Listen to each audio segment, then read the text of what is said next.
Namaskar. Welcome to the State Council of Educational Research and Training. Students, continuing with the examination series, today we will see some further questions which may be important or which can come in your exam. तो हम लोग आज उसी श्रृंखला को, परीक्षा श्रृंखला को आगे बढ़ाते हुए हम लोग देखेंगे आज कुछ ऑब्जेक्टिव क्वेश्चंस। हमने पिछले कक्षाओं में देखा है ऑब्जेक्टिव क्वेश्चंस, जिसमें मैंने ग्रामर को लेके वो ऑब्जेक्टिव क्वेश्चंस आपके सामने पेश किया था। और आपने देखा होगा जब आप क्वेश्चंस पलटे होंगे पिछले कुछ सालों के, तो उसमें क्या होता है कि ग्रामर का होता है और फिर बीच में कुछ मतलब लगभग 40 क्वेश्चन जो होते हैं 100 में, वो आपके लिटरेचर से आते हैं। तो कुछ संभावित प्रश्न जो लिटरेचर से आते हैं जिस तरह के और आ सकते हैं, आज हम लोग उसको डिस्कस करेंगे। अब हम लोग आज के क्लास में उसको डिस्कस करके और कुछ एक्सप्लेनेशंस के साथ उसको समझेंगे। तो चलिए, और इसके पहले मैं ये बता दूं कि आपको एक रीडिंग लगाना होगा अपने जो लेसन्स है उसको। एक बार जैसे मैंने कहा था स्किमिंग और स्कैनिंग होता है, तो वो आपको स्किम करना होगा पूरे जो लेसन्स है उसको। तो उससे क्या होगा कि आपको दिमाग में जब आप क्वेश्चंस पढ़ेंगे तो लगेगा कि हाँ ये हमने पढ़ा हुआ है, ये पार्ट भी ये भी समझ में आ रहा है। तो बस एक रीडिंग लगाना है और ज़्यादा चैप्टर्स हैं भी नहीं, तो रीडिंग ज़रूर लगा लेंगे उसको आप। और चलिए अब हम लोग देखते हैं किस तरह के प्रश्न आ सकते हैं। तो ये कुछ ऑब्जेक्टिव क्वेश्चंस हैं जो कि लिटरेचर से हैं from your rainbow part 2 and your जो सिलेबस है उससे। तो फर्स्ट क्वेश्चन हमने लिया है from the very first chapter itself. India's glory is that its civilization has remained dash. Choose the correct option. Movable, ignorant, immovable, uncivilized. याद करिए गांधी जी का जो हम लोग वो चैप्टर जो पढ़े थे फर्स्ट लेसन, उसमें क्या था कि इंडिया की ख्याति, India's glory is that its civilisation, India की ख्याति किस चीज़ से बढ़ी हुई है, या फिर उसकी सभ्यता जो है वो मतलब किस कारण से इंडिया का इतना नाम है, उसकी ख्याति इतनी ज़्यादा है। तो क्योंकि उसकी सभ्यता जो है वो मूवेबल तो नहीं है, इमूवेबल है। Very good.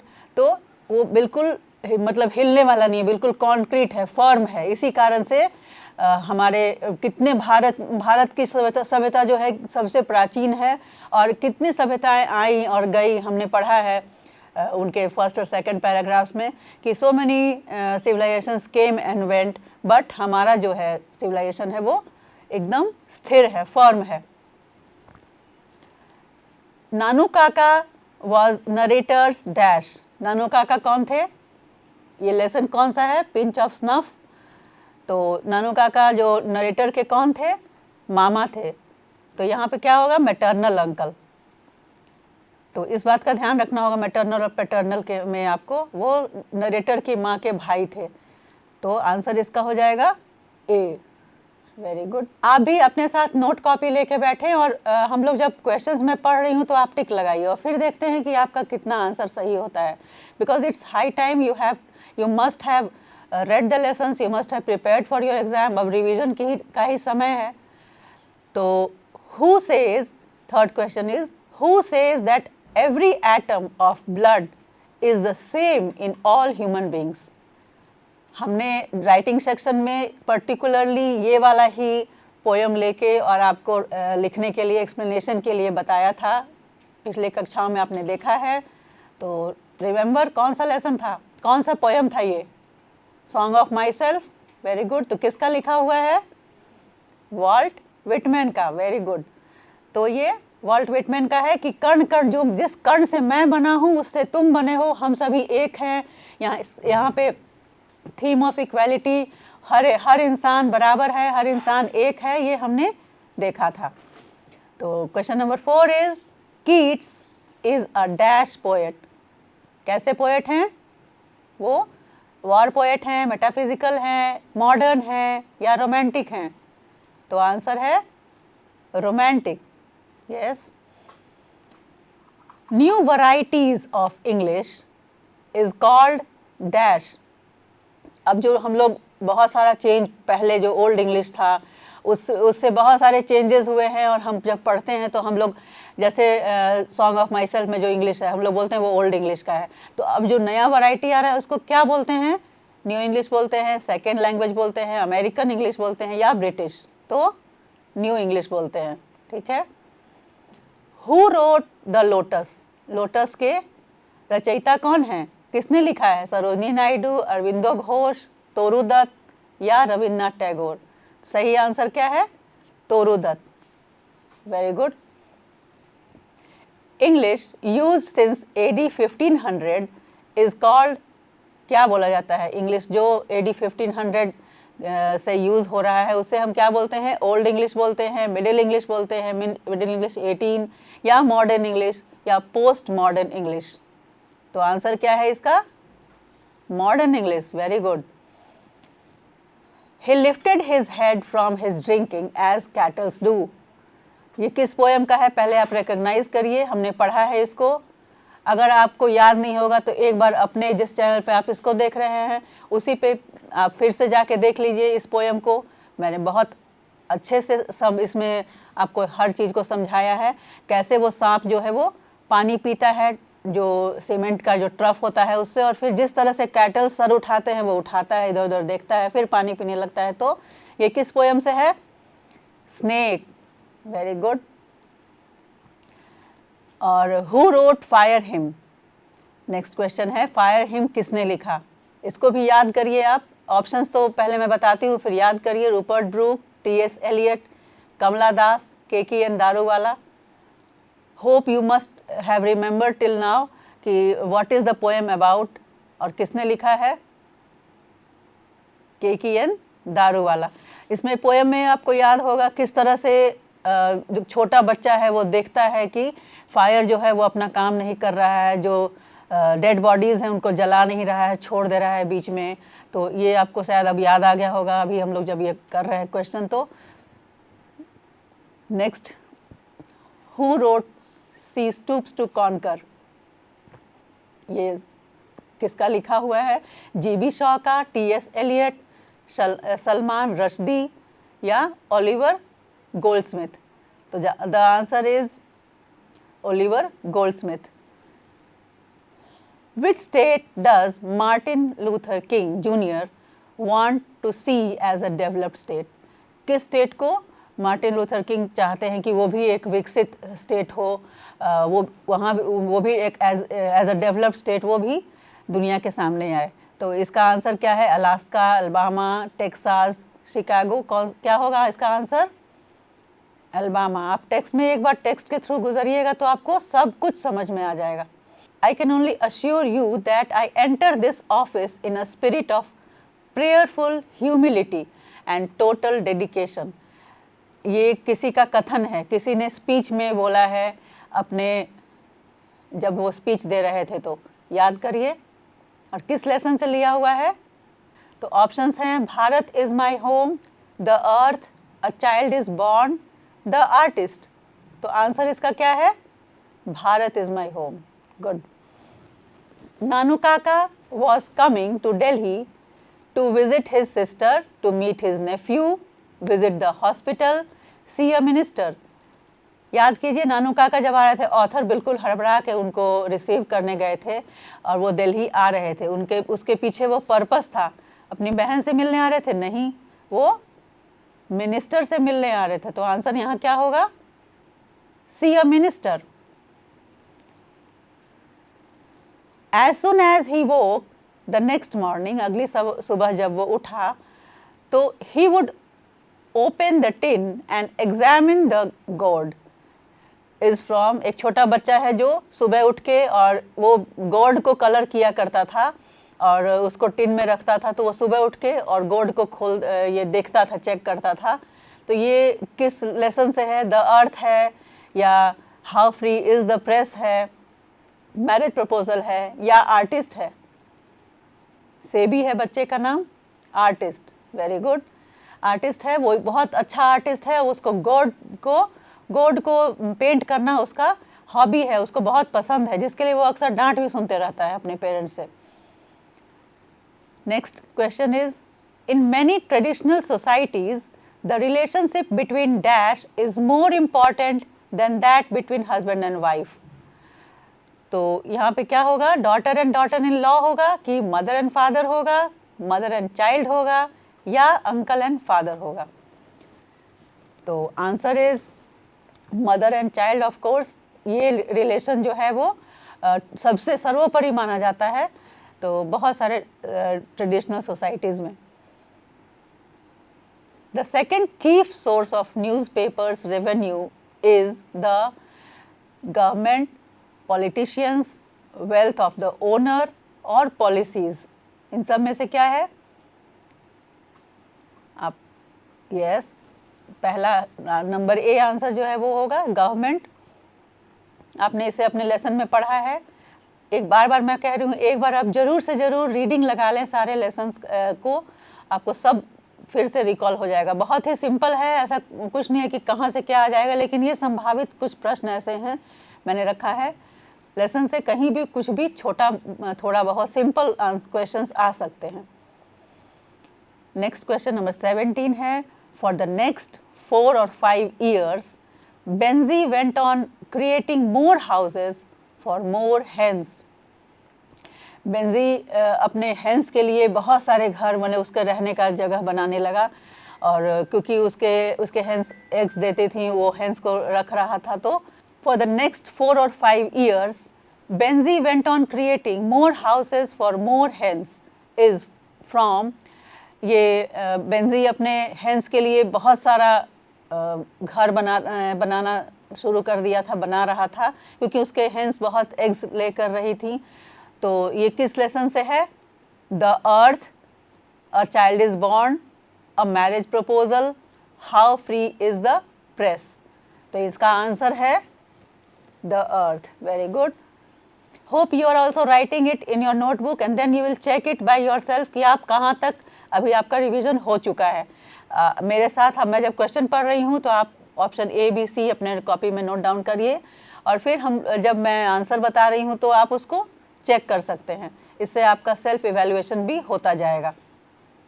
Indians are by nature, यहाँ पे ऑप्शंस है stupid, timid, religious, jealous.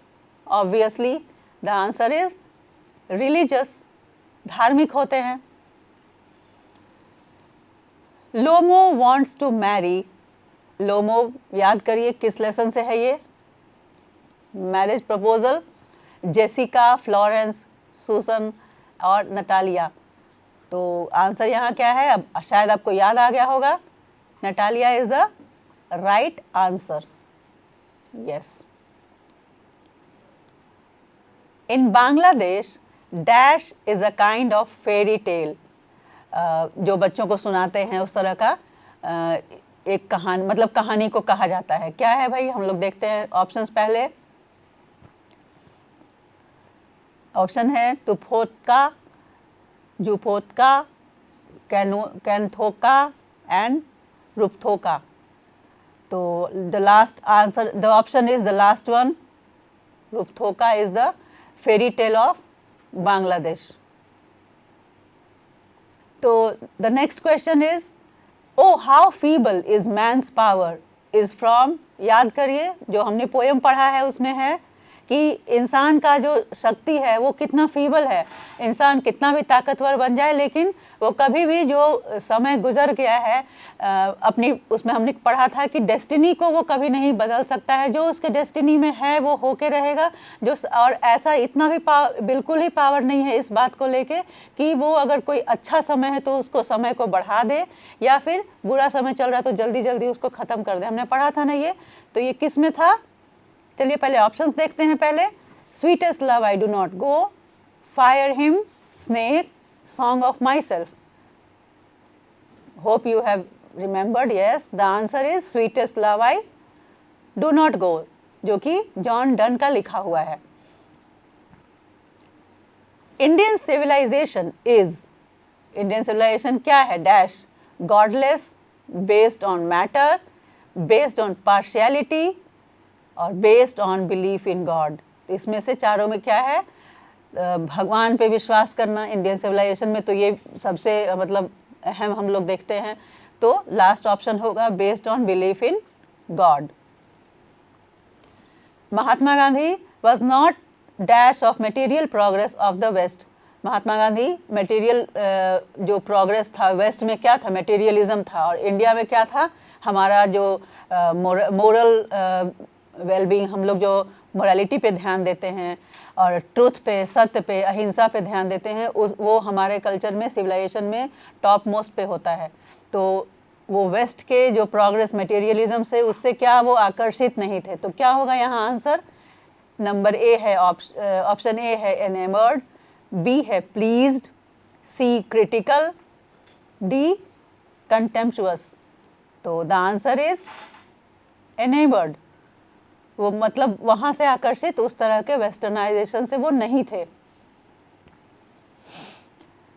Next is a pinch of snuff is, क्या है पिंच ऑफ स्नफ, नानू काका का जो हम लोगों ने पढ़ा है वो क्या है, number A a short story, number B a drama, number C an essay, and number D a speech. तो ये एक शॉर्ट स्टोरी है, तो आंसर ऑप्शन होगा A a short story. Bertrand Russell was a philosopher and हम लोगों ने इसको भी देखा है इंट्रोडक्शन में। तो क्या थे, जियोलॉजिस्ट थे, बॉटनिस्ट थे, केमिस्ट थे, या मैथमेटिशियन थे। एक फिलोसोफर के साथ साथ वो एक मैथमेटिशियन थे। Answer number D. In Bangladesh children are looked after by the, Bangladesh में बच्चों की देखभाल की जाती है by father only, whole family, mother only or maids. कौन कौन बच्चों की देखभाल करता है, तो आंसर है यहाँ पे number B, the whole family. Next है Benjie's hens were producing an average of dash a week. Benjie's के जो हेन्स थे वो वीक में लगभग कितने अंडे दे देते थे। तो ऑप्शंस हैं यहाँ पे, ए 300 एग्स, बी है 100 एग्स, सी 200 एग्स और डी है 400 एग्स। तो याद कीजिए क्या है वहाँ पे लेसन में, number A, that is 300 eggs. Natalia is the daughter of, Natalia किसकी बेटी है, ऑप्शंस देखिए, चुबुको है, इवान है, चेकोव है एंड वैसिलिविच है। तो इसमें से ऑप्शन कौन सा है, किसकी बेटी थी वो, नंबर ए, चुबुकोव है, उसकी बेटी थी, उसको उसी के लिए मैरिज प्रपोजल लेके आया था लेमोवो। Sebi's mother was dash with him, Sebi की माँ उससे क्या थी, नंबर ए है angry, number B terrified, number C happy और नंबर डी सैड। वो उसे पसंद था, आर्टिस्ट था वो, उसे गॉड्स को कलर करना पसंद था और उसकी माँ को ये बिल्कुल पसंद नहीं था। तो ऑब्वियसली वो, उसकी माँ उससे एंग्री होती थी, गुस्सा होती थी। तो आंसर यहाँ एंग्री। नेक्स्ट है Benjy showed no signs of dash while driving away his parents. जब बेंजी अपने पेरेंट्स को ड्राइव अवे कर रहा था तो उसको उसके अंदर मतलब कोई साइंस ऑफ नहीं दिख रहा था। ये सब जो चारों ऑप्शंस है, चलिए देखते हैं ऑप्शंस क्या क्या है। नॉर्मल इमोशन, एंग्जाइटी, सैडनेस और फियर। तो इसका आंसर क्या है, उसके चेहरे पर नॉर्मल इमोशन नहीं था, जो काम कर रहा था उससे उसका इमोशंस मैच नहीं हो रहा था उससे। नेक्स्ट है the redness of fire appears dash to the poet. Appears nice, comfortable, cruel, acceptable. ये किस लेसन से है, ये फायर हिम से है। जो फायर हिम जो छोटा बच्चा अपने डैड के साथ जाता है और देखता है कि किस तरह से फायर जो है डेड बॉडी को जला रहा है, तो उसे क्या लगता है कि फायर जो है वो, फायर का जो रेड दिख रहा है फायर, वो बहुत ही क्रूएल है। वो कैसे डेड बॉडीज़ को जला दे रहा है, और जला भी रहा है तो अपना काम पूरा नहीं कर रहा है, अधजला छोड़ दे रहा है। तो यहाँ पे उसे वो फायर का जो रेडनेस है बहुत ही क्रूएल लग रहा है।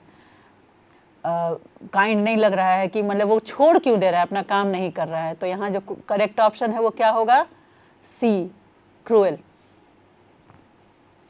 Nurse in the poem now the leaves are falling fast stands for, जो हमारा जो now the leaves are falling fast जो पोएम है उसमें हमने नर्सेस फ्लावर हम लोगों ने पढ़ा था, फर्स्ट स्टैंजा में था। तो वो नर्स जो था वो किस चीज़ के लिए था, प्लांट के लिए, ट्री के लिए, फ्रूट के लिए या बर्ड के लिए? ऑफ कोर्स जो प्लांट्स जो होते हैं, जो बड़े पेड़ों के नीचे छोटे छोटे प्लांट्स हो जाते हैं उनके लिए है वो, तो वो प्लांट के लिए होगा। Answer number A, plant. Dash was a 12 years old and still at primary school. कौन था जो 12 साल का था और अभी भी प्राइमरी स्कूल में था? सेबी था, या सेबी के फ्रेंड थे, या सेबी की सिस्टर थी, या उसका कजिन था? तो ए बी सी डी में से कौन सा सबसे सही है? Number A, Sebi was 12 years और स्टिल एट प्राइमरी स्कूल, क्योंकि उसे पढ़ने में मन नहीं लगता था। Next question number 34। Don compares his journey of life to that of the, हम लोगों ने जो पोएम पढ़ा है उसमें किस में से है ये? Sweetest love I do not गो। तो उसमें जब वो अपनी बिलवेड को छोड़ के जा रहा है और जब वो उसको अश्योर करता है कि don't worry I will come back, तो वो किस चीज़ से कंपेयर करता है अपनी जर्नी को? सन से करता है, या स्टार से करता है, या प्लैनेट से करता है, या मून से करता है? ऑब्वियसली वो सन से करता है। वो ये कहता है कि सन के पास तो कोई एम ही नहीं है, फिर भी वो रोज़ हर शाम को डूब जाता है और हर सुबह वो फिर से निकल आता है। लेकिन मेरे पास तो पर्पस है, मुझे तो तुमसे मिलने आना है, तो मेरा जर्नी जो होगा वो स्पीडियर दैन द सन, वो सन से भी स्पीडी होगा मेरा जर्नी। मैं तुमसे ज़रूर से ज़रूर मिलने वापस आऊँगा, और तब तक के लिए हम लोग will be apart from each other like fake death. Question number 35. Thou watchest the last oozing hours by hours is from.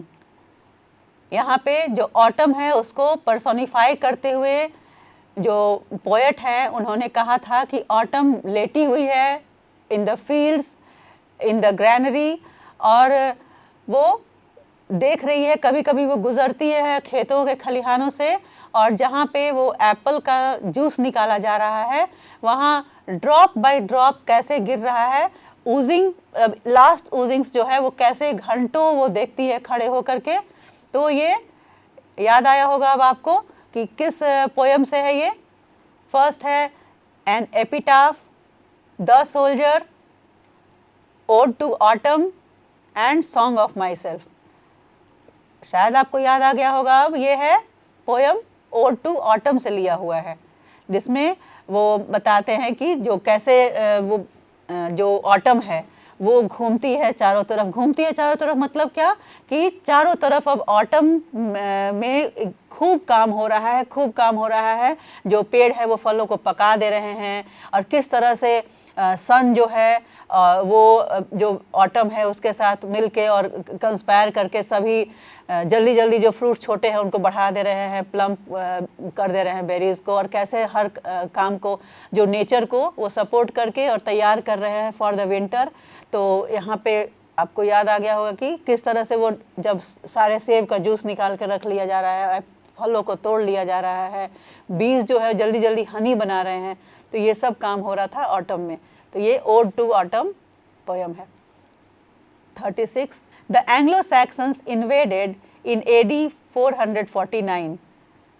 कहाँ इन्वेड किए थे वो जो एंग्लो सैक्सन्स थे? ऑप्शन है Britain, Thailand, America and Japan. याद कीजिए, आपने पढ़ा है इसे भी। तो ये आंसर क्या है इसका? Number A, Britain. Macavity is said to be mysterious because, Macavity the mystery cat by T.S. Eliot। तो Macavity is said to be mysterious, बहुत ही मिस्टीरियस है, रहस्यमयी है। क्यों भाई? ऑप्शंस देखते हैं। The Scotland Yard is baffled by him, he has a hidden paw, no one understands his ways, और ही हैज़ हिडन पावर्स। क्या था? हम लोगों ने क्या देखा है? तो स्कॉटलैंड यार्ड, जो स्कॉटलैंड यार्ड इतना फेमस है कि वो हर गुनाह को वो पकड़ लेते हैं, बेनकाब कर देते हैं हर गुनहगार को, वो भी उससे बैफल्ड है। नेक्स्ट है Attic civilisation belongs to, Attic civilisation जो है वो कहाँ का सिविलाइजेशन है? इंडिया का है, ग्रीस का है, रोम का है या चाइना का है? तो ये आंसर नंबर बी है, ग्रीस का। The past is not dead and static, it is alive and, ये भी हमारा लेसन से है जिसमें हमने सिविलाइजेशन के बारे में ही पढ़े थे। तो क्या होगा ऑप्शन इसमें? Pledge, ethnic, dynamic, presumptuous. तो आंसर क्या है इसमें? The past is not dead and static, it is alive and, answer number C, dynamic. Nanu Kaka opened his silver snuff box and took a dash. नानू काका के पास एक छोटा सा स्नफ बॉक्स होता था, उसमें से वो कुछ निकालते थे और वो सूंघते थे। तो क्या करते, कैसे निकालते थे? अपने पिंच से। तो यहाँ पे आंसर है, पहले ऑप्शंस देखते हैं, टुक अ कोट, कुर्ता, पिंच और पिच। तो टुक अ पिंच, पिंच से निकालते थे उस बॉक्स से और फिर उसको यूज़ करते थे। तो यहाँ पे आंसर इसका है पिंच। तो आप लोगों ने देखा कि इस तरह के क्वेश्चंस, ये आपके जो बुक है उसी से हमने कुछ क्वेश्चंस लिए हुए हैं और इस तरह के क्वेश्चंस जनरली आते हैं और आ सकते हैं। तो आपको भी इसी के आधार पे तैयारी करनी है। आप बस इसके लिए सबसे पहले अभी से ही स्टार्ट कर दें और बस ज़्यादा लेसन्स तो है नहीं, तो और पोएट्री को तो एक बार ऐसे ही सरसरी निगाह से देख लेना है और पोएम्स को भी आप एक क्विक रीडिंग दे लें और उसके बाद आप देखिएगा कि कोई भी ऑब्जेक्टिव जो लिटरेचर से आएगा आपके लिए मुश्किल नहीं होगी और आप अच्छे से उसमें मार्क्स स्कोर कर सकते हैं। और जो हमने क्लास में किया इसको फिर से एक बार रिवाइज कर लें। हमारे PME विद्या चैनल पे आप देखते रहें, पोएम्स भी है और प्रोज भी है। जो भी आपको परेशानी हो इसमें आप देख के अपने क्लासेस को फिर से रिपीट कर सकते हैं। तो we will meet in the next class. Till then keep reading. Thank you.